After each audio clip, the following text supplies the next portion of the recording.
ఇవాళ పొద్దున్న నుండి మేడ్చల్ నియోజకవర్గంలో పర్యటన చేస్తూ ఉన్నాం.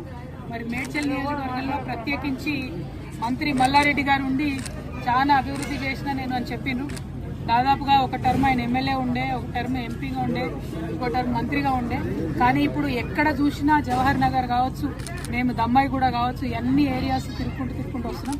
ఎక్కడ చూసినా మౌలికమైనటువంటి వసతులు, తాగునీరు కానీ, రోడ్లు కానీ, స్కూళ్ళు కానీ, హాస్పిటళ్ళు కానీ ప్రతి ఒక్కదానికి ప్రజలు ఇబ్బంది పడుతున్నటువంటి పరిస్థితి.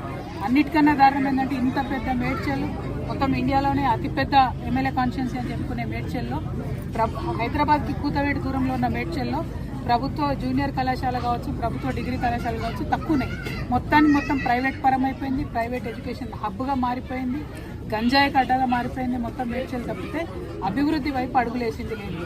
ఏమన్నా జరిగింది మేడ్చల్లో అంటే కేవలం ఇదివరకు బీఆర్ఎస్ ప్రభుత్వం ఉన్నప్పుడు డంప్ యార్డ్ సమస్య కొంత మేరకు తీరింది.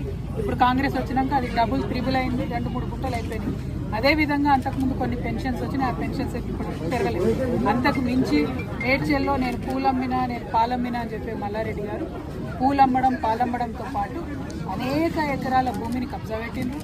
2 రోడ్డు విస్తరణ ఏదైతే జరగాలో జరగకుండా అడ్డుపడతా ఉన్నారు. వారి కాలేజీలు, వారి యూనివర్సిటీలు తప్పితే ప్రజలేం బాగుపడ్డారని చూస్తే మాత్రం దారుణమైన పరిస్థితి. ఎందుకంటే గవర్నమెంట్ కట్టించిన డబుల్ బెడ్రూమ్ దగ్గరికి పోయొచ్చిన మేము పొద్దున 4,000 మంది ఉన్నారు. 4,000 మందికి 2-3 బస్సులు కూడా లేని పరిస్థితి. మరి మినిస్టర్గా ఉండి, లేబర్ మినిస్టర్గా ఉండి కనీసం మానవ హక్కుల కోసం ఆలోచించాల్సి, అది చేయలేదు. ఇప్పుడు జవహర్ నగర్ మొత్తం ఏరియా అంతా చూస్తున్నాం.